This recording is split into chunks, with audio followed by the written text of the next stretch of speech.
네, 안녕하십니까. 이번 시간에는 2009년도 제53회 행정고시 재경 기타 직렬 제3문 문제 같이 보도록 하겠습니다. 문제의 소송 요건이 굉장히 복잡하게 등장을 하고 있기 때문에 여러분들 좀 긴장을 하고 보셔야 될 것 같고요. 설문을 보시게 되면 Y구 의회 의원 갑은 지방의원입니다. 구의원이고요. 평소 의원 간담회나 각종 회의 때 동료 의원의 의견을 무시한 채 자기만의 독단적인 발언과 주장으로 회의 분위기를 망치고 이렇게 되는데요. 여기까지 슬래시 그시고 여기까지가 회의 질서 유지 의무 위반 사유 인정됩니다. 회의 질서 유지 의무 위반 사유. 징계 사유 중 하나에 해당하고요. 그 다음 뒷부분 보시면 Y구 의회는 탄압의회라고 적힌 현수막을 Y구 청사현관에 부착하고 홀로 철야 농성을 하였으며 만취한 상태에서 공무원의 멱살을 잡는 등 추태를 부려 품위를 현저히 손상하였다라고 되어 있는데 여기까지 슬래시 다시 그시고 두 번째 징계사유 등장합니다. 품위 유지 의무 위반입니다. 지방의원으로서의 품위 유지 의무 위반 사유가 인정됩니다. 두 번째 징계사유 발생했고요. 물론 이것은 여러분들이 알고 있는 국가공무원이나 아니면 지방공무원과 같은 행정공무원의 징계사유와는 다른 부분입니다. 즉 공무원법이 적용되고 있는 것이 아니라 지방자치법이 적용되고 있습니다. 지금의 문제는 지방의원입니다.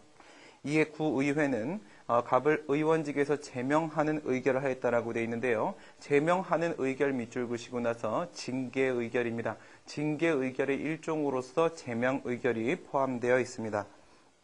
설문 1번을 보시게 되면 갑은 위 제명의결에 대해서 행정소송을 제기할 수 있겠는가라고 되어 있는데요. 여기서 이제 행정소송을 제기할 수 있겠는가라는 것은 제명의결에 대한 행정소송을 제기했을 때 그것이 적법한지에 대한 문제로서 소송 요건에 대한 논의와 함께 현재 행정소송의 한계에 대한 문제가 여러 가지 걸려 있습니다. 그래서 본질적 측면에서 과연 사법심사의 대상이 될 수 있겠는가에 대한 문제와 더불어서 소송 요건이 충족되는지에 대한 문제를 함께 살펴보도록 합니다. 그 다음 설문 2번에서는 만일 법원이 갑의 행정소송을 받아들여서 소송의 계속 중에 갑의 임기가 만료되었다면 이 얘기는 뭐냐면 지금 제명의결을 받았습니다. 그렇기 때문에 지방의원으로서의 지위가 현재 박탈되어 있는 상태죠. 여기에 대해서 행정소송을 제기했다는 것은 바로 지방의원 갑이 자신의 지방의원으로서의 지위를 회복하기 위해서 행정소송을 제기한 것인데 이미 임기가 만료되었다라고 한다면은 행정소송에서 승소 판결을 받는다라고 하더라도 지방의원으로서의 지위가 회복되는 것이 아니기 때문에 소를 제기한 목적을 달성할 수 없습니다. 그렇기 때문에 재판의 필요성, 즉 협의의 소익과 관련된 문제를 검토해 달라고 얘기하고 있는 것이고요.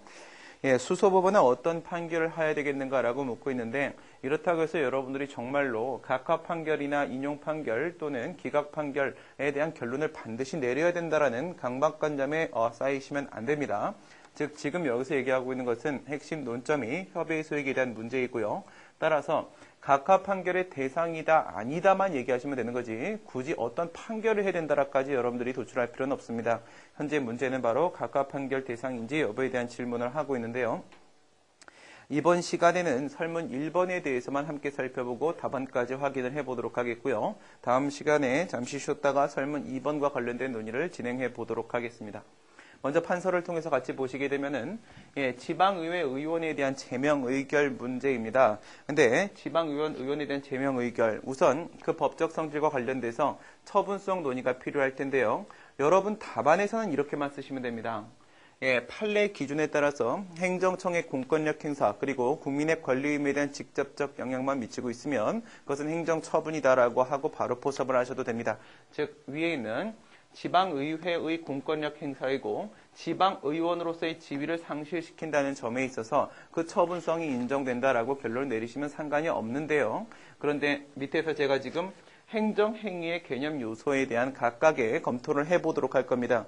그 이유는 뒷부분에서 소송 요건이 여러 가지가 문제가 되고 있기 때문에 그 부분을 해결하기 위한 베이스를 깔려고 먼저 행정행위에 대한 부분도 함께 확인을 해보도록 하겠습니다. 간단하게 여러분들이 처리를 하시게 되면 지방의회는 여러분들 행정심판위원회나 아니면 중앙노동위원회나 이와 같은 경우에 있어서 합의제 행정관청으로서 즉 뭐예요? 단독적 행정청은 아니죠. 합의제 행정관청으로서 그 행정청의 지위 인정된다라고 하는 것과 동일합니다. 지방의회 역시도 합의제 행정관청으로서 그 행정청의 지위가 인정되고요. 예, 공권력 행사라는 것 여러분 다른 문제 풀 때도 특별히 공권력 행사라는 것을 이거 공법행위다, 이거 권력적 행위다 이런 논의들 안 하셨을 겁니다. 여기서 여러분들이 괜히 예민하게 판단할 필요는 없어요. 예, 공권력 행사다라고 그냥 주장하셔도 상관없습니다. 그 누구도 여기서 공법행위다 아니면 우월적 지위에서 행한 권력행위다라는 식의 검토하지 않습니다. 예민하게 판단하실 거 없고요. 여기서는 행정청이다라는 얘기만 해주시면 충분합니다. 그래서 합의제 행정관청으로서 지방의회의 공권력 행사였으며 두 번째 지방의원으로서의 지위입니다. 지위라는 건 신분 말하는 것이죠. 지위라는 것은 권리의무 관계입니다. 그렇죠? 그렇기 때문에 그 지위를 박탈 상실시킨다는 것은 이미 권리의무에 영향을 미치고 있는 것이다라고 볼 수가 있겠고 따라서 그 처분성 인정시킬 수 있습니다. 그런데 행정행위라고 보게 되면 당연히 행정처분이 될 수 있겠죠. 여긴 지금 1원론, 2원론 이렇게 돼 있는데요. 1원론이라는 거 잘 알고 계신 대로 처분 개념 1원론 말하는 것이고 이것은 변수 X 처분입니다. 행정행위라는 것은 학문상 개념으로서 상수값이고요. 그 다음 처분이라는 것은 실정법상 즉 행정소송법이나 행정심판법에서 처분에 대한 규정을 두고 있는데 이것을 이제 변수 X로 뒀을 때 행정행위와의 관계를 조명해 본다고 하면 이때 상수값이었던 행정행위는 국민의 권리의무에 대해서 직접적 영향을 미치도록 하고 있습니다.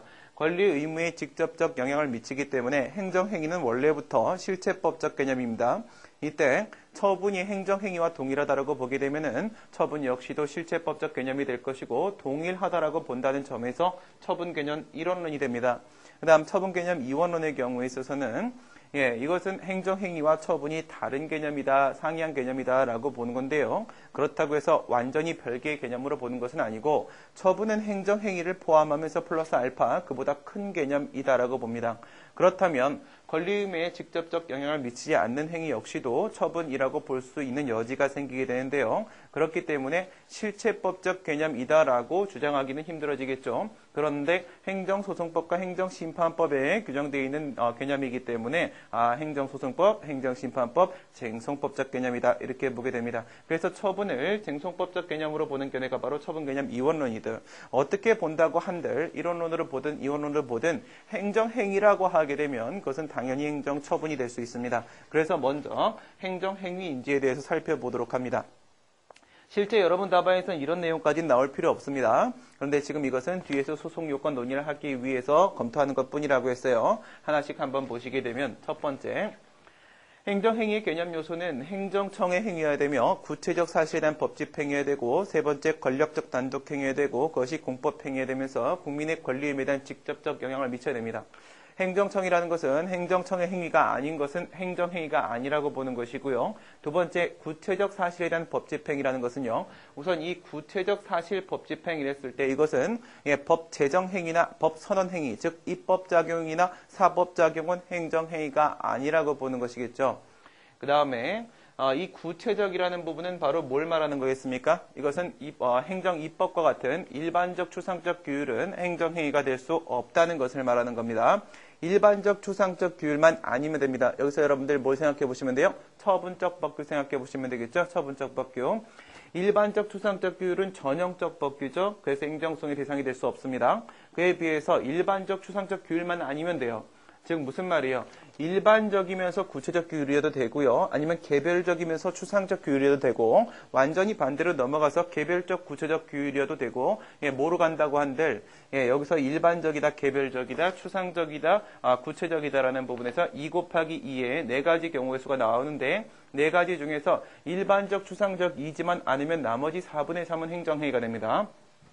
그와 같은 내용이 바로 여기 있는 구체적 사실 문제고 법 집행은 법 제정, 법 선언 작용은 아니라는 얘기고 그 다음 권력적 단독 행위라고 얘기하는 것은 바로 권력적 행위여야 되고 두 번째 단독적 행위여야 됩니다. 권력적 행위라는 것은 우월적 지위가 인정돼야 된다는 것이며 반대로 얘기하게 되면요. 대등한 지위에서 하는 행위는 행정행위가 아니라는 것입니다.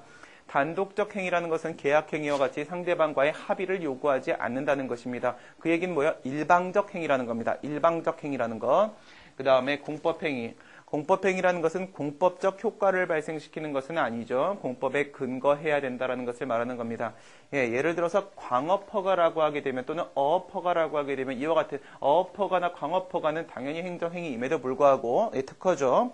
그럼에도 불구하고 그에 따라서 발생하는 법적 효과는 사건을 설정하게 됩니다. 즉 사법적 효과를 발생시키는 건 문제가 되지 않고요. 근거가 공법에 있어야 된다는 겁니다. 지금 같은 경우에는 지방자치법의 근거에서 제명 의결이 나오고 있는 것이기 때문에 지방자치법은 공법이죠. 그렇죠? 그렇기 때문에 공법행위 문제 없어집니다. 국민의 권리임에 대한 직접적 영향이라고 되어 있는데요. 여기서 국민의 부분은 바로 뭐예요? 외부적 관계에서의 행위여야 된다는 것입니다. 즉 외부적 직접표를 말하는 것이고요. 그다음 내부적 행위는 안 된다는 것이죠. 예를 들어서 뭐 권한 위임의 행위라거나 아니면 협의와 같은 행위들은 내부적 관계에서 이루어지는 행위이기 때문에 행정행위라고 볼 수 없습니다. 대외적 관계에서의 행위여야 되는 것이고 그다음 국민의 권리임에 대한 직접적 영향 이것이 제일 중요한 부분이죠. 행정행위에는 있고 그 다음 처분에는 없는 것이 바로 국민의 권리임에 대한 직접적 영향이라는 부분입니다. 여러분들 행정소송법이나 행정심판법에 보시게 되면은 행정소송법 2조 1항 1호, 행정심판법 2조 1호에 따르게 되면 처분에 대한 규정을 두고 있습니다. 거기에서 보시면 행정청의 구체적 사실에 대한 법 집행으로서의 공권력의 행사 또는 그 거부 그리고 그 밖에 이에 준하는 행정작용이라고 했지 권리의무에 영향 미쳐야 된다라는 개념 요소는 전혀 없습니다. 여기에 행정행위에는 있고 처분에는 없는 것이죠. 물론 반대로 치게 되면은 처분에는 있고 행정행위에는 없는 게 있겠죠. 바로 그게 뭐예요? 그 밖에 이에 준하는 행정작용입니다. 그렇기 때문에 처분과 행정행위가 과연 같은 개념일 것인가에 대한 문제, 학설 대립이 존재하고 있는 것뿐이겠죠. 여기서 권리의무에 대한 직접적 영향을 미친다라는 부분은 뭘 말하는 거예요? 권리의무에 아무런 영향을 미치지 않는 사실행위는 행정행위가 될 수 없다는 것입니다. 어떠한 법적 효과 발생을 목적으로 하지도 않고 아무런 법적 효과를 발생시키지 않는 사실행위는 행정행위가 아니겠죠. 이와 같은 5가지 개념 요소를 먼저 살펴보도록 합니다. 첫 번째 행정청 이렇게 따라와 보시게 되면은 여러분은 지금 여기서는요 지방의 의원에 대한 제명 의결, 징계 의결 얘기하고 있습니다. 제명 의결은 징계 의결의 일종입니다. 그런데 여러분들 이 같은 내용 우리 어디서 봤었나요? 항고소송상 피고적격이라는 테마 잘 알고 계실 겁니다. 그렇죠? 거기서 보시게 되면 행정소송법 13조 1항에서 처분 등을 행한 행정청이 바로 피고다라고 되어 있는데 물론 특례 규정입니다. 그 인격이 인정되지 않는 행정청에게 예외적으로 피고적격을 인정을 하고 있습니다. 그런데 거기 보시면 논점이 2개가 있죠. 하나는 바로 행정청 부분에 논점이 하나 있고요. 두 번째는요 처분 등을 행한 행정청 부분에 하나의 논점이 있었습니다. 이때 행정청과 관련된 문제는 바로 뭐였냐면 전형적 행정청이 아닌 자가 처분을 발령했을 때 누구를 상대로 소송을 제기될 것인가 이런 문제가 생겼는데요. 여기서 처분 등을 행한 행정청과 관련된 논점은 바로 정당한 권한이 없는 자가 처분을 발령했을 때 누구를 상대로 소송을 제기될 것인가에 대한 문제였습니다. 여기서는 권한 위임이나 내부 위임이나 권한의 대리 등이 문제가 됐었는데 이거 말고요. 행정청 부분 생각해 보도록 합니다. 행정청 부분에서 거기 핵심적인 논점이 뭐 있나요? 바로 두밀분교 폐지 조례에 대한 항고소송이죠. 조례에 대한 항고소송을 제기한다라고 했을 때 누가 피고가 되는가? 조례는 누가 만듭니까? 두밀분교 폐지 조례의 처분적 조례 맞죠? 두밀분교 폐지 조례는 개별적 구체적 규율이었습니다. 그죠? 개별적이란 건 뭐예요? 특정 인만 아닙니다. 특정 집단도 가능합니다. 두밀분교 안에 있는 구성원으로서의 교장 선생님이나 교원들이나 학생들 분교라고 했습니다. 산골 마을에서 편입과 이탈이 자유롭게 이루어지고 있지 않습니다. 전학을 오지도 않습니다. 전학을 가지도 않습니다. 특정이 가능합니다. 특정 가능한 집단 개별적 규율이었었고요. 그건 경기도 조례였었죠. 경기도 조례에서 두밀분교란을 삭제를 했었습니다. 이런데 두밀분교만 폐지시키는 것이지 경기도에는 모든 분교를 다 제거하겠다는 것이 아니었습니다. 따라서 구체적 사건에 대한 문제였었습니다. 개별적 구체적 규율에 대한 문제로서 그 형식은 조례였지만 그 실질은 처분이라고 얘기했었습니다. 이럴 때 말이죠. 조례를 만든 것은 지방의회입니다. 근데 조례를 공포하는 건 누굽니까? 집행기관이다 이거죠. 근데 여기서는 교육기관으로서의 분교 얘기를 하고 있기 때문에 지금의 집행기관은 지방자치단체장이 아니라 일반 집행기관이 아니라 특별집행기관으로서의 교육감이 됐었겠죠. 이 같은 문제를 여러분들이 생각을 해보시면 됩니다. 지금 여기서 우리가 그때 조례에 대한 항고소송을 제기할 때는 집행기관이 그중에서도 두밀분교 폐지조례는 교육감이 피고가 된다라고 얘기하면서 비교하면서 뭐 들어왔었나요? CF 걸고 들어올 때 이런 내용이 있었죠. 지방의회 의장이나 부의장에 대한 불신임 의결 또는 지방의원에 대한 제명 징계 의결에 대한 경우에 있어서는 그냥 지방의회가 피고다 이런 얘기를 한 적이 있었습니다. 바로 그 부분이 행정청과 관련돼서 이렇게 논점이 걸리게 되는데요. 여러분들 이 부분에 대한 논의할 필요 없다라고 말씀을 드렸지만 이 같은 내용이 여러분 답안에 한 번이라도 등장은 하셔야 됩니다. 왜 그러냐면요. 그것은 바로 이 부분에 보시면 소송 요건을 검토하면서 지방의회가 의결을 해서 제명을 시켰기 때문에 그 부분에서 피고적격 논의가 나와야 되기 때문에 그렇습니다. 이 피고적격 문제는 행정청 문제죠. 그렇죠? 예, 여기서 얘기한 행정청에 대한 문제가 여기서 피고적격과 연결이 될 것이고 어쨌든 피고적격과 관련해서 여러분 답안지에 이 얘기가 한 번 나와야 됩니다. 보도록 하겠습니다. 처분적 조례에 대해서 항고송을 제기를 하게 되면 그때 조례라는 것은 의결기관으로서의 지방의회가 제정을 하긴 하지만 집행기관으로서의 지방자치단체장이 조례 공포권을 가지고 있기 때문에 얘가 조례를 공포하게 됩니다. 여기서 먼저 체크해야 될 부분은 바로 이거였습니다. 지방의회는 국회와 같은 입법기관인가? 그렇지 않다는 거죠. 예, 입법기관은 국회 하나밖에 없습니다. 따라서 지방의회는 의결을 하긴 하지만 이것은 행정기관의 일종이라는 것이죠. 그렇다면 얘도 행정기관이고 얘도 행정기관인데 행정기관 중에 하나가 바로 행정청이 될 것인데 얘하고 둘 중에 누가 행정청이 될 것인가에 대한 문제가 있습니다. 이때 여러분들이 이제 조직법상 행정청을 떠올리시면서 행정청은 뭡니까? 행정기관들 중에서 외부적 의사표시 권한을 가지고 있는 자가 바로 행정청입니다. 이 둘 중에 누가 외부적 의사표시 권한을 갖고 있습니까? 조례와 관련된 외부적 의사표시는 바로 조례 공포입니다. 그렇기 때문에 조례 공포권, 외부적 의사표시 권한을 갖고 있는 여기에 있는 집행기관, 지방자치단체장이 물론 이제 교육감 포함시킬 수 있습니다. 얘가 바로 행정청이 된다 이거죠. 왜 이런 얘기를 하고 있다고 했어요? 지금의 제명 의결도 지방의회가 하는 것이고 조례 제정도 지방의회가 하고 있는 것이기 때문에 그 주체가 동일하기 때문에 이와 같은 비교를 하고 있는 겁니다. 그런데 지방의회 의장, 부의장에 대한 불신임 의결이나 아니면 지방의회 의원에 대한 제명 징계 의결의 경우에 있어서는 이와는 좀 다르다 이거죠. 그래서 지방의회가 바로 행정청이 돼버린다. 왜 그럴까요? 예, 여기 보시게 되면 집행기관의 별도의 처분을 기다리지 않는다라고 판례는 판시를 하고 있습니다. 그럼 무슨 말이에요? 별도의 처분을 기다리지 않는다. 즉 공무원에 대해서 징계 처분을 하듯 여기서 공무원에 대해서 뭐 직권면직 처분을 한다거나 아니면 징계 처분으로서 파면, 해임, 강등, 정직, 감봉, 견책 처분을 한다거나 이와 같은 별도의 지방자치단체장의 처분이 필요는 없다는 겁니다. 여러분 지방의원을 지방자치단체장이 제명하게 됩니까? 징계하게 됩니까? 그건 아니죠. 지방의원은 지방의회가 징계합니다. 그렇죠? 그것은 바로 여기서 얘기하게 되면 이 공포권, 조례 공포라는 것 집행기관의 의사표시입니다. 여기서는 뭐예요? 지방자치단체장과 같은 별도의 집행기관의 의사표시 행위를 요하지 않는다. 즉 집행기관이 개입되지 않는다는 겁니다. 집행기관이 개입되지 않고요. 그 다음 지방의회 의원에 대한 제명 의결에는요. 누구의 명의로 이루어집니까? 지방의회의 명의로 이루어지게 됩니다. 지방의회 이름으로 하게 됩니다. 그렇기 때문에 외부적 의사표시 권한도 지방의회가 갖습니다. 그렇다면 얘가 행정청인 게 당연한 것이겠죠. 합의제 행정관청으로서 행정청의 지위 인정된다. 첫 번째 요소 해결했습니다. 두 번째, 구체적 사실에 대한 법집행이라고 했습니다. 우선 법을 집행해야 되겠죠. 근데 구체적 사실입니다. 구체적 사건입니까? 당연하죠. 그렇죠? 갑이라는 사람에 대해서 제명이라는 구체적 행위를 하고 있는 것은 분명해요. 이게 법집행 행위인지 한번 보도록 하겠습니다. 법집행 행위인지. 지방자치법 제86조에 보시게 되면 징계 사유 규정이 있고요. 그 다음 지방자치법 88조에 보게 되면 징계의 종류와 그리고 징계 의결에 대한 규정을 두고 있습니다. 공무원법 역시도 징계 사유 규정을 두면서 징계 처분에 대한 규정을 따로 두고 있죠. 그렇죠? 똑같습니다. 여기도 징계 사유. 근데 86조에 보면 뭐라고 되어 있냐면 이거 지방자치법이죠.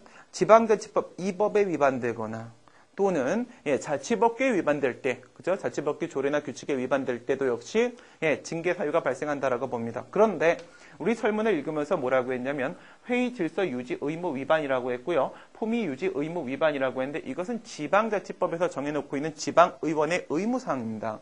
그렇기 때문에 이 법 위반 부분을 보시면 됩니다. 자치법규 생각 안 하셔도 되겠고요. 지금 여기서 자치법규 등장 안 하고 있고 예, 품위 유지 의무, 회의 질서 유지 의무, 위반 사유가 발생했고요. 그 다음 88조 보도록 합니다.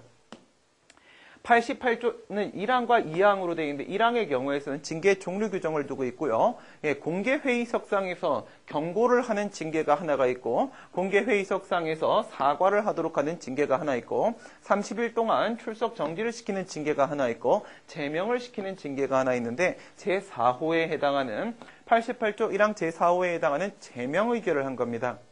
그 다음에 88조 2항에 보시게 되면 지방의회의 재적의원의 3분의 2 이상이 찬성을 하면 뭘 할 수 있다고요? 여기에 있는 제명을 할 수 있도록 되어 있습니다. 즉 86조와 88조를 집행한 것이 분명하죠. 따라서 구체적 사실은 법 집행 맞습니다. 그 다음에 권력적 단독행위 보도록 하겠습니다. 권력적 단독행위. 권력적이라는 것은 우월적 지위에서 행위하는 것이라고 했습니다. 예, 그렇기 때문에 지방의회가 갑이라는 지방의원보다 우월적 지위에서 행위를 했겠죠. 그 다음에 단독행위. 합의에 기한 것이 아니어야 된다라고 했는데 갑한테 합의해줘라고 얘기했겠습니까? 그럼 누가 합의해주겠습니까? 그렇죠? 그래서 이것은 단독적 행위도 당연한 겁니다. 여기서 걸리는 경우는 계약행위 아니면 없습니다. 그 다음 이제 공법행위 보도록 합니다. 예, 여기서 지방의원의 의원으로서의 지위도 당연히 공법적 권리로서 공권 문제고 공법적 효과 문제인 건 당연하겠고, 예, 근데 우리가 법적 효과 문제가 아니라 근거가 무엇이냐라고 했습니다. 지방자치법은 당연히 공법이죠, 그렇죠? 이게 뭐 민법도 아니고 상법도 아니고 이건 당연히 공법이니까 공법의 근거에서 향한 행위로서 방금 전에 지자법 386, 88이라고 했죠. 지방자치법에 근거했고 지방자치법은 공법이니까 공법행위가 당연하다. 그 다음에 국민의 권리임에 대한 직접적 영향이라는 부분입니다. 여기서 또 여러분들 지방의회 의원은 행정기관 아니야? 또 이런 생각하실 수 있는데 그렇게 생각하시면 끝이 없어집니다. 무슨 말씀이에요? 여러분 공무원에 대한 징계 처분하게 되면 그 처분 아니라고 봅니까? 처분이라고 보죠? 그럼 공무원은 조직법상 행정기관 아닙니까? 맞죠, 그렇죠? 네. 국가나 지방자치단체와 같은 행정주체는 그 법인격이 인정되긴 하지만 실체가 존재하지 않는 관념적 존재이기 때문에 그 팔다리가 돼서 그 역할을 수행해줘야 되는 공무원들, 행정기관들이 필요하게 됩니다. 그런데 공무원법상에선 공무원이고 조직법상으로는 행정기관인데 공무원법상 공무원의 경우에서는 외부적 관계에서 국민입니다. 여기도 똑같습니다. 지방의원이 자신의 직무를 수행하는 범위 내에서는 기관으로서의 지위가 인정되겠지만 여기서는 뭐예요? 지방의원, 지자법상 지방의원으로서 외부적 관계에서 국민에 대한 행위였다라고 볼 수 있겠고요. 권리의무에 대한 영향이라는 부분은 바로 뭐냐면 78조 제3호에 보시게 되면 지자법 78조 제3호에 보시게 되면 여기서 이게 나오게 되면 즉 제명 의결이 있으면 지방의원은 의원직에서 당연 퇴직한다라는 규정이 있습니다. 그러면 78조의 근거에서 제명 의결이 나왔으면 그에 따른 법적 효과로서 얘는 지방의원으로서의 지위를 상실하게 되는데 지위는 바로 권리의무 문제라는 것이죠. 따라서 권리의무에 영향 미치게 됩니다. 그러므로 행정행위의 개념 요소를 모두 다 충족을 하게 되고 위에서 여러분 답안지는 이렇게 간단하게 처리를 하게 되겠지만은 행정행위로서 여러분들이 검토를 한다고 하더라도 당연히 그 처분성 인정될 수 있습니다. 결과가 달리 나오게 되면 뭔가 잘못된 거겠죠. 그렇죠? 그 처분성 인정될 텐데 여러분 답안에서는 이르지 마시기 바랍니다. 노무사 시험 역시도 교수님이 출제하십니다. 교수님이 출제하시는데 예민한 교수님들은 이런 분들도 계세요. 배점 없는 부분에다가 답안 써버리게 되면 그것만 갖고 감점하시는 분도 계십니다. 그러면 안 되는 건데, 그렇죠? 이렇게까지 하실 필요는 없어요. 아시겠죠? 여러분들 행정 쟁송 문제를 풀면서 행정행위의 개념 요소가 충족되는지에 대한 검토를 하게 될 일은 단 한 번도 나타나지 않을 겁니다. 아시겠죠? 처분성 검토 간단하게 처리하시면 됩니다. 그러면 이제 그 다음에 논의를 보시게 되면 여기 법적 성질의 두 번째 상황에서 기속재량에 대한 논의가 나와야 될 텐데요. 우선 여러분들 기본적으로 한번 생각을 해보도록 합니다. 우리 재량행위냐 기속행위냐라는 판단을 할 때 이렇게 하죠. 통설 판례에 따르게 되면 먼저 근거법 문헌을 가지고 본다. 근거법 문헌에서 할 수 있다와 같은 가능 규정을 두고 있으면 재량행위가 될 것이고 해야 한다라와 같은 이리적 규정을 두고 있으면 기속행위가 된다. 근데 만약 그 근거법 문헌이 뭐예요? 문헌이 근거법상의 표현이죠. 그렇죠? 근거법 규정이라고 말씀하시면 안 됩니다. 근거법 규정은 규율의 내용을 말하는 것입니다. 문헌, 표현에서 할 수 있다, 해야 한다 이렇게 되어 있는데 그게 아니라고 하게 되면 어떻게 돼요? 근거 법문의 불분명하죠. 불분명하게 되면 뭐 특하면 원칙적으로 재량이고 허가면 원칙적으로 귀속이고 이런 식으로 당의 행위의 성질을 가지고 파악하기도 하고 또는 헌법상 기본권 관련성 정도를 가지고 파악을 하기도 하죠. 기본권 관련성 정도가 크면 기속, 그 다음 공익 관련성 정도가 크면 이게 뭐예요? 상대적으로 기본권 관련성 정도가 낮다는 거죠. 이런 경우엔 재량 이런 식으로 판단합니다. 왜? 공익 관련성 정도가 크면 그 공익을 달성하기 위한 방법은 행정청이 선택할 수 있는 것이니까요. 그런데 말이에요. 이때 여기서 우리가 기속이냐 재량이냐 판단할 때 그 재량은 무조건 결정재량입니다. 아시겠죠? 예, 결정재량 유무에 대한 판단을 하는 건데 물론 이제 재량행위라고 우리가 주장을 함에 있어서 선택재량에 대한 주장도 가능해집니다. 뭐 예를 들어서 대표적으로는 여러분들 이제 경원자 소송 같은 경우 생각해 보시게 되면 특정 사업구역 내에서 한 명의 사업자만을 선정하도록 되어 있는데 갑도 신청하고 을도 신청했다라고 하게 되면 그것이 재량행위라고 딱히 다른 단서를 잡지 못한다고 하더라도 행정청은 갑과 을 중에 한 명을 선택해야 되는 선택재량이 인정될 수 있겠죠. 예, 선택재량도 역시 재량행위의 근거로 보게 되는데 방금 전에 우리가 얘기했던 징계사유 86조에 보시게 되면 이와 같은 징계사유가 발생하게 되면 징계 의결을 할 수 있다라고 되어 있습니다. 예, 징계 의결을 할 수 있다라고 가능 규정을 두고 이렇게 되어 있죠. 의결로서 징계할 수 있다.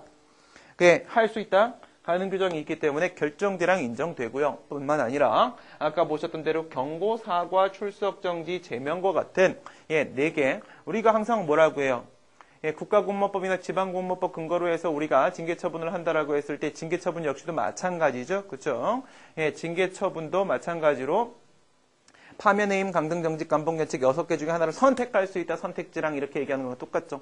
여긴 6개가 아니라 4개. 4개 중에 하나 선택할 수 있다. 징계 종류를 선택할 수 있기 때문에 4개의 징계처분 중에 하나 선택지랑 당연히 인정됩니다. 어떻게 보든지 간에 이건 재량행위인 건 분명하겠고요. 근데 여기선 중요하지 않습니다. 이건 검토 안 하셔도 돼요. 여러분 답안이 안 나와도 됩니다. 그 다음에 행정소송의 한계 이 부분을 보도록 합니다.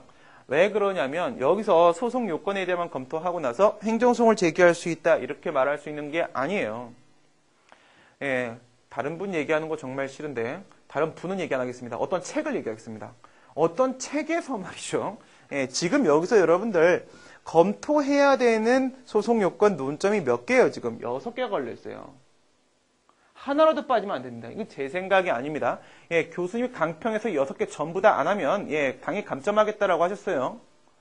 6개 나와야 되는데, 어떤 특정 특정 수험서입니다. 수험서. 근데 더 심각한 문제는 여러분들이 보시는 그 노무사 수험서예요. 노무사 수험서에 보면 이거 하나의 논점으로만 밀고 들어와가지고, 예, 처분성만 검토하고 나서 소직인 적법하다! 이렇게 해버린, 책을 본 적이 있어요. 예, 당연히 노무사 수업을 하려면 노무사 수업을 하는 행정 강사는 다른 모든 노무사 수험서를 다 가지고 있겠죠. 당연히 비교해 볼 수밖에 없어요. 뭐 답안의 분량도 고민을 해봐야 되는 것이고, 예, 혹시라도 내가 실수해서 빠뜨린 건 없을까라도 생각을 해볼 수밖에 없는데요. 예, 그렇게 하시면 안 됩니다. 이 문제는요, 논점이 굉장히 많은 문제예요. 아시겠죠? 근데 여기에 보시게 되면 기간 소송하고 통칭이 이런 부분이 있어요. 이런 부분이 있어요. 이건 뭐에 관련되면 이게 소송 요건입니까?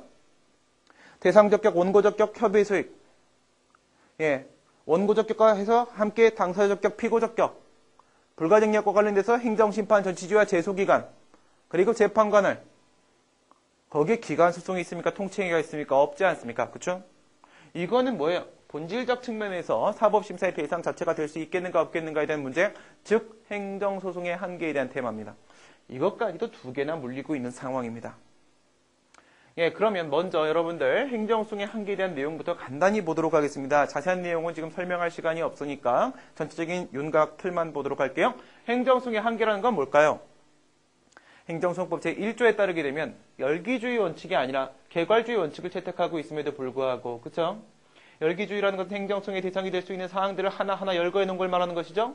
예, 그게 아니라 개괄주의 원칙을 채택하고 있음에도 불구하고 일체의 모든 공법상 분쟁이 행정소송의 대상이 될 수 있는 것이 아니기 때문에 어떤 경우에 행정소송을 제기할 수 없는 경우도 있다. 행정소송의 한계에 대한 논의를 들어가죠. 여기서 2가지 논의가 나오게 되는데 첫 번째 사법 본질에 따른 한계. 이건 뭘 얘기하는 거였죠?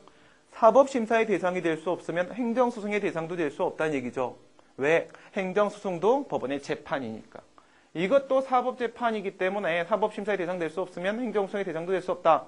그러면 사법심사의 대상이 되는 게 뭔지를 생각해 보셔야겠죠? 사법심사의 대상이 되는 것은 바로 법률적 쟁송. 법률적 쟁송이라는 것은 당사자 간에, 즉 사람과 사람 사이에 있어서 구체적 권리 의무 관계에 대한 법령 적용상의 문제를 법률적 쟁송이라고 말을 합니다. 그럼 여기서 법률적 쟁송의 대상이 될 수 없는 것은 사법심사의 대상이 될 수 없기 때문에 행정소송의 대상도 될 수 없다. 이게 바로 사법 본질에 따른 한계. 그럼 방금 얘기했던 법률적 쟁송, 구체적 권리 의무 관계에 대한 법령 적용의 문제가 바로 법률적 쟁송.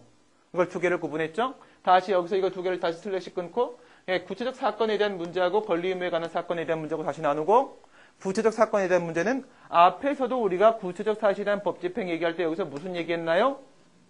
4분의 3은 행정행위고 4분의 1은 행정행위가 아니라고 했는데 그 4분의 1이 뭔가요? 바로 행정입법이죠. 그렇죠? 행정입법이 뭐예요? 행정기관이 제정하는 일반적 추상적 규범을 말하는 것이죠. 일반적 추상적이란 말입니다. 그 얘기를 끌고 들어오는 거죠. 구체적인 문제, 구체적 사건이 아닌 건 안 돼? 규범 통제는 안 된다라는 측면이 하나가 있겠고요. 이것은 바로 2011년도에 여러분들에게 출제됐던 관련 법령에 대한 취소를 얘기할 수 있겠는가? 이 논의가 바로 여기에 해당하는 행정소송의 한계 문제였었습니다. 2011년도 행정법 기출 문제였었죠. 그다음 권리 의무와 관련된 문제, 권리 의무와 관계없으면 행정소송의 대상이 될 수 없다라고 얘기하고 있는 것이죠. 왜 그렇죠? 우리가 일반적으로 행정소송이라고 하게 되면 그것은 국민의 권익구제를 그 주된 목적으로 하는 주관적 소송을 말하는 것이기 때문에 그렇습니다. 원칙은 주관적 소송이죠. 객관적 소송은 예외죠. 그러면 여기서 행정상 사실행위는 권리 의무에 대해서 아무런 영향을 미치지 않기 때문에 권리 의무에 관한 사건이 아닙니다. 두 번째, 반사적 이익, 이건 뭐예요? 여러분들 원고적 격 또는 개인적 공권과 반사적 이익이란 테마에서 배우게 되죠. 이건 공법상 권리가 아니지 않습니까? 권리 의무에 대한 문제가 아니죠. 그 다음 객관적 소송, 국민의 권익구제를 목적으로 하는 게 아니죠. 이건 단순하게 행정법계의 적정한 적용, 운영을 목적으로 하는 것이기 때문에 객관적 소송에는 뭐가 있어요? 기관소송하고 민중소송이 있죠. 이건 원칙적으로 행정소송의 대상이 될 수 없죠. 행정소송법에 기관소송, 민중소송 규정이 있지 않습니까? 이렇게 얘기하려고 하시면 안 돼요. 왜? 행정소송법은 몇 조까지 있어요? 46조까지 있죠. 45조에 보면 뭐 있어요? 객관소송 법정주의 원칙 규정이 있지 않습니까? 법률이 정한 경우에 하나요? 법률이 정한 자에 하나요? 그렇죠? 법률이 정한 경우에 법률이 정한 자에 한해서만 객관소송, 기관소송, 민중소송 제기할 수 있도록 돼 있으니까 원칙적으로 안 되는 거 아닙니까? 그렇죠? 이 같은 내용들이었습니다. 그 다음에 법령 적용의 한계 문제와 관련돼서는 통치행위가 뭐예요? 고도의 정치성을 가지고 있는 국가기관의 작용, 그렇죠? 고도의 정치성을 갖고 있는 국가작용, 이게 첫 번째 개념 요소. 두 번째는요, 사법심사 배제. 이게 바로 두 번째 개념 요소죠. 통치행위, 사법심사 배제. 왜? 법치주의가 적용되지 않아요. 법치주의가 적용되지 않으면 위법적법에 대한 문제가 발생하지 않고 위법적법에 문제가 없으면 무엇을 사법심사의 대상으로 삼겠습니까? 그 다음에 특별권력관계, 이건 뭐예요? 19세기 입헌군주제와 같이 특별권력관계를, 종래 특별권력관계를 지금도 인정할 수 있겠는가에 대한 문제를 말하는 것이죠. 그렇죠? 이것은 뭡니까? 특별권력주체에게 포괄적 지배권이 인정됩니다. 포괄적 지배복종관계 첫 번째 개념 요소, 두 번째 개념 요소, 법치주의 적용 배제 및 사법심사 배제 두 번째 개념 요소. 그래서 이것도 행정소송의 한계. 판단 여지와 재량 행위의 문제. 판단 여지 같은 경우에는 법률 요건 부분의 불확정 개념이 사용되고 예외적으로 행정청의 판단을 존중해야 될 필요가 있을 때는 사법심사 제한. 재량 행위의 경우에 있어서는요, 재량권의 한계를 준수하고 있다라면 그 안에서는 위법적법의 문제가 발생하지 않고 정당부당의 문제만 발생하기 때문에 정당부당의 문제는 사법심사의 대상이 아님. 이런 얘기였었죠. 권력분리 원칙과 관련된 문제는 무명한 고소로서 의무행성이나 예방적 금지소송 이거밖에 없었습니다. 그런데 이 중에 무슨 문제가 생기겠습니까? 아까 여러분 이거 비교해 보셔야 돼요. 우리가 행정법 문제를 사례를 풀면서 항상 우리가 판단하는 건 뭡니까? 개념법 파악이라는 것은 무엇과 비교를 해서 그 개념을 설정을, 여기도 마찬가지로 지방의회가 이것도 하고 지방의회가 이것도 하는 것이니까 뭐예요? 이걸 논의할 수밖에 없는 거예요.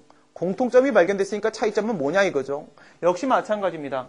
이 부분에서도 기관소송에 대한 문제는 지방의회가 의결, 재의결을 하거나 조례안을 만들거나 했을 때 그때 있어서 불복 방법, 다투는 방법, 이와 관련돼서 뭐예요? 지방의회 재의결 무효항의소송 몇 조에 있냐면 이것도 지금 지방가치법 적용되고 있는 상황이었죠. 이것도 지방가치법이에요. 지방자치법 172조 3항에 따르게 되면 지방의회의 재의결에 대해서 무효항의소송을 제기할 수 있도록 되어 있습니다. 이때 원고는 지방자치단체장이에요. 이때 피고는 지방의회입니다. 보통 여러분들이 많이 알고 있는 것은 재의결 이렇게 하면, 여기서 지방의회 재의결 이렇게 하면 약간 어색할 수 있는데, 조례안 재의결 이렇게 해버리면 여러분들이 좀 익숙하실 겁니다. 조례안 재의결 무효항의소송. 그러면 이와 같은 지방의회 재의결 무효항의소송의 경우에 있어서는 지자법 172조 3항에 근거를 두고 있는데, 원고는 지방자치단체장이고 피고는 지방의회가 됩니다. 지금 여기서 지방자치단체장이 그 조례가 만들어지면 자신의 어떤 권리가 침해되기 때문에 소송을 제기하고 있는 겁니까? 그런 거 아니죠. 그렇죠? 얘는 조례 공포하는 그냥 행정기관입니다. 그렇기 때문에 행정기관하고 권한 다툼을 하고 있는 것이죠. 여러분들 객관소송 테마를 한번 보시게 되면 말이죠. 그렇죠? 객관소송 테마. 우리 이제 노무사 행정쟁송법은 행정쟁송만 나오기 때문에 여러분들의 행정쟁송에 대한 소양이 굉장히 높다고 알고 있습니다. 여러분들 저한테 메일 보내갖고 질문하는 거 봐도 사시생들이나 행시생들이 보통 고민하지 않는 부분까지 아주 디테일하게 고민해서 막 질문을 하고 들어오실 때 보면 놀라 뒤집어질 것 같아요. 무슨 말씀을 드리려고 하는 거냐면 객관소송 익숙하시죠? 네, 객관소송, 기관소송 보도록 합니다. 이 기관소송에 대해서 말이에요. 기관소송에 대해서 헌법재판소가 관장하고 있는 부분은 이제 공제시킨다라는 규정이 있지 않습니까? 그래서 그것을 문헌 그대로 공제로 시키게 되면 협의설, 그렇죠? 그렇지 않으면 광의설 이렇게 보는데 협의설에 따라 버리게 되면 어떻게 돼요? 동일한 법주체, 동일한 행정주체, 그 중에서도 국가기관 기관의 문제는 아니기 때문에 동일한 지방자치단체 내의 행정기관 간의 권한 다툼만 기관소송이다. 심지어 협의설로 본다고 하더라도 동일한 지방자치단체 내의 지방자치단체장과 지방의회 행정기관 간 다툼이기 때문에 이거는 협의설로 봐도 광의설로 봐도 기관소송이에요. 그렇죠? 기관소송입니다. 기관소송의 경우에 있어서는 방금 말씀드린 대로 행정소송법 45조에서 객관소송 법정주의 원칙을 채택하고 있기 때문에 별도의 개별법상 근거가 없으면 이와 같은 기관소송은 불가능해요. 근데 있어요? 아까 있다고 했죠? 이건 객관적 소송이지만 지방자치법 172조 3항에 별도의 근거 규정을 두고 있기 때문에 이와 같은 지방의회 재의결 무효항의소송이 가능하다고 보는 거였습니다. 지금 거랑 비교해 볼게요. 제명 의결에 대해서 행정소송을 제기한다라고 했어요. 우리 앞에서 법적 성질을 검토하면서 지방의원에 대한 제명 의결 처분이라고 했죠. 그래요. 이건 처분에 대한 소송이기 때문에 항고소송입니다. 처분에 대한 소송이니까 이것은 항고소송이에요. 여기서 이제 또 공부 많이 하신 분들 같은 경우에는 처분에 대한 항고소송이지만 객관소송일 때도 있잖아. 거기까지 생각하셨어요? 그걸 떠올리셨다면 여러분들은 단체소송을 생각해낸 겁니다. 아주 훌륭하십니다. 그렇지만 아무리 단체소송, 처분에 대한 행정소송 중에도 객관적 소송인 경우가 있을 수 있다라고 보더라도 말이에요. 지금 여기서 이 행정처분 제명 의결에 의해서 지금 지방의원 갑이 자신의 권리 침해를 권리 침해로부터 권리 구제를 목적으로 지금 행정소송을 제기하고 있는 상황입니다. 여기서 지방의회 의원은 행정기관으로서의 지위가 아니라 국민으로서 자신의 권리 구제를 목적으로 지방의회라는 행정청을 상대로 피고로 해서 소송을 제기하고 있는 것이기 때문에 이것은 기관소송이 아니고 항고소송이다. 그래서 행정소송의 한계에 해당하지 않는다라고 검토를 하시면 첫 번째 내용을 마치게 됩니다. 그럼 여기까지만 보면 지금 여기다 행정소송 제기할 수 있어요. 그죠? 그다음 두 번째 보도록 합니다. 통칭. 이제 또 여기서 여러분들 또 뭔가 공통점을 뭔가랑 찾아내셔야 돼요. 그리고 나서 차이점을 발견해 내셔야 돼요. 공통점은 뭐랑 비교하시면 되겠습니까? 얘 지방의원이네요. 얘도 의원이네요. 국회의원 생각하시면 되겠죠. 그렇죠? 지방의원에 대한 제명 의결을 생각해 내셨으면 국회의원에 대한 제명 의결을 생각해 내셔야겠죠. 그 두 개를 비교해 보도록 하겠습니다. 이건 통칭입니다. 국회의원에 대한 제명 의결은 헌법 제64조에 소극적 한계 규정을 두고 있어요. 이것은 여러분들 통칭에는 여러분들이 자세하게 공부를 하지 않기 때문에 잘 기억이 안 나실 수도 있지만 간단하게 생각하세요.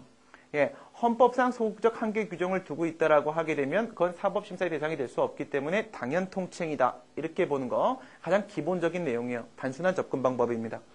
이렇게 보시면요.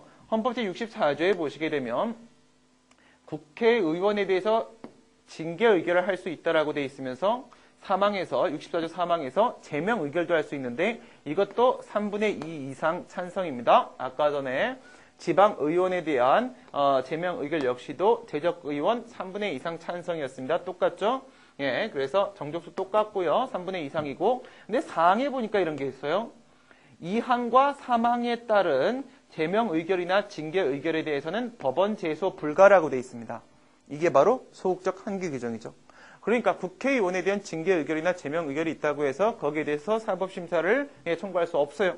그러면 여기서 지방의원에 대한 제명 의결이 나왔을 때 헌법이나 또는 얘는 지방자치법 적용받으니까 지방자치법에라도 말이에요. 이와 같은 소극적 한계 규정이 있으면 얘도 통치행위겠죠. 그런데 헌법상 소극적 한계 규정, 지방의원에 대한 내용 찾을 수 없고요. 지방자치법에도 없습니다. 그렇기 때문에 소극적 한계 규정 없으니까 통칭이 아니고 사법심사 됩니다. 2개 넘어갔습니다. 세 번째, 네 번째는 간단히 끝내겠습니다. 근데 여기서 이제 여러분들 생각도 해낼 게 있어요. 설문 1번 다시 보세요. 뭐라고 써 있어요? 제명 의결에 대한 취소이라고 되어 있습니까? 행정소송이라고 되어 있죠. 이런 거 항상 조심하셔야 됩니다. 예, 노무사 문제도 이런 부분 굉장히 애매하게 나오고 사법시험이나 행정고시도 마찬가지예요. 행정소송 이래 버리게 되면 취소로 밀고 들어가시면 안 돼요. 왜? 다른 뭔가 플러스 알파 쪽에도 배점이 있기 때문에 그래요. 그러면 여러분들이 하나씩 필터링에 들어가셔야 된다고요. 그쵸? 생각하십니다. 행정소송의 종류, 행정소송법 3조 4개 있었다. 항고, 당사자, 기관, 민중, 기관 4개 있죠. 근데 지금 여기서 권리구제 목적이니까 민중, 기관 아니고 버렸죠. 위에 기관송 얘기하면서 얘기했죠. 버렸고 그러면 당사자하고 그 다음 항고송 생각했죠. 지금 저거 처분이었죠. 그러면 당사소송은요. 시심적된 소송 뭐예요? 법률관계를 직접 다투죠. 지금 법률관계를 직접 다투는 거 아니죠. 처분 다투죠. 그렇죠? 그렇다고 이게 형식적 당사소송인 것도 아니죠. 그렇죠? 형식적 당사소송은 별도의 개별법상 근거 있어야 되죠. 당사소송은 절대로 아니죠. 버리고 항고송 들어왔죠. 지금 여기서 제명 의결은 자귀예요? 부자귀예요? 자귀죠. 그럼 부자귀를 대상으로 하는 부자격 판소송 아니죠. 그럼 남은 건 2개. 취소과 무효하기소송 둘 다 검토하셔야 됩니다. 그죠? 이런 경우 너무나 많아요. 그래서 지금 여기서 38조 1항도 잡아내는 거예요. 그쵸? 앞에서 우리 처분이라고 했습니다. 행정소송법 2조 1항 1호의 처분 맞고요. 19조에 따르게 되면 취소의 대상은 처분 등이라고 되어 있습니다. 행정심판이 재결 아니니까 등재 끼고 처분 맞고 취소의 대상 될 수 있는 건 맞고 38조 1항은 19조 준용하고 있고 무효행정 대상도 될 수 있으니까 패스. 그 다음 피고적격 보도록 합니다. 대상적격도 피고적격도 간단한 이유가 뭔데요? 원고적격처럼 35조에 별도의 원고적격 규정 무효하기성 두고 있는 게 아니니까 준용 규정 처리하고 있기 때문에 간단히 처리할 수 있죠. 취소만 처리하면 무효하기성은 동시에 처리되죠. 그렇다면은 13조 1항에 보시게 되면 뭐라고 돼 있어요? 처분 등을 행한 행정청. 등을 행한 행정청은 행정심판위원회. 근데 지금은 등의 문제는 아니고 그럼 처분을 행한 행정청. 저거 처분이라고 했고 지금 여기서 그 처분, 제명 의결 처분 한 행정청은 합의행정관청 지방의회. 그냥 지방의회를 상대로 소송지개면 끝난다. 이것은 무효하기성도 마찬가지다. 끝. 그럼 이제 2개 남아있네요. 그 중에 요게 이제 좀 중요하겠네요. 행정심판 전치주의. 근데 여기서는 또 무슨 생각하셔야 돼요? 또 공통점 찾아냅니다. 네. 지방의원도 지방공무원이고 지방행정공무원도 지방공무원인데 지방공무원법, 국가공무원법 16조에 지방공무원법 20조에 2에 보시게 되면은 예, 행정심판을 거치지 아니하고서는 행정소송을 제기할 수 없다라고 되어 있습니다. 제목은 뭐예요? 행정소송과의 관계 이렇게 되어 있죠. 그럼 여기서 지방행정공무원의 경우에 있어서는 지방공무원법 적용을 받고 지방공무원법 20조의 2에 보시게 되면 필요적 행정심판 전치주의 규정을 두고 있습니다. 그러면 이 지방의원 역시도 지방공무원법의 적용을 받는다면 말이에요. 그럼 얘도 행정심판 거치지 않으면 소송 제기할 수 없는 거잖아요. 그렇죠? 과연 그럴까요? 지방행정공무원은 누가 임용합니까? 지방자치단체장이 임용권자죠. 그렇죠? 네. 지방공무원법 제27조에 26조에 보시게 되면 지방자치단체장이 임명권자여서 지방자치단체장이 임명한다라고 되어 있습니다. 지방의원을 지방자치단체장이 임명합니까? 아니죠. 우리가 뽑잖아요. 그렇죠? 그렇기 때문에 지방공무원과는 달라요. 지방의원은 지방공무원법에 적용을 받는 것이 아니라 지방자치법에 적용을 받고 또한 아까 전에 우리가 여기서 이 법 위반 말고 자치법규도 포함된다라고 했죠. 징계할 때. 예, 판례도 그런 식으로 봐요. 지방관계법규라는 표현을 씁니다. 판례는. 지방관계법규라는 것은 바로 지방자치법 플러스 자치법규 얘기하는 거예요. 자치법규, 조례, 규칙과 같은 거. 그러니까 여기서는 뭐예요? 조례규칙 제끼고 생각한다고 하더라도 지방공무법에 적용을 받는 것이 아니라 지방자치법에 적용을 받게 되는데 지방자치법에서 특별히 행정심판 청구해야지만 행정소송 제기할 수 있다는 규정은 찾아볼 수가 없단 말이죠. 그러니까 필요적 행정심판 전치주의에 대한 특별한 규정이 없으므로 행정소송법 18조 1항 본문 적용받게 되고 임의적 행정심판 전치 적용받으니까 행정심판 청구할 수 있다라고 하더라도 안 거쳐도 상관없어요. 여기도 소송요건 문제 없다. 관할법원. 예, 관할법원에 대한 문제는 또 뭘 얘기하는 거예요? 이건 위에는 이거랑 또다시 비교하는 거예요. 조례안과 같은 것도 지방의회가 의결하는 것이고 그 다음에 여기서 제명의결도 지방의회가 의결하는 겁니다. 그 다음 조례안과 같은 것도 지방의회를 피고로 해서 소송을 제기하게 되고 제명의결도 지방의회를 피고로 해서 소송을 제기하게 됩니다.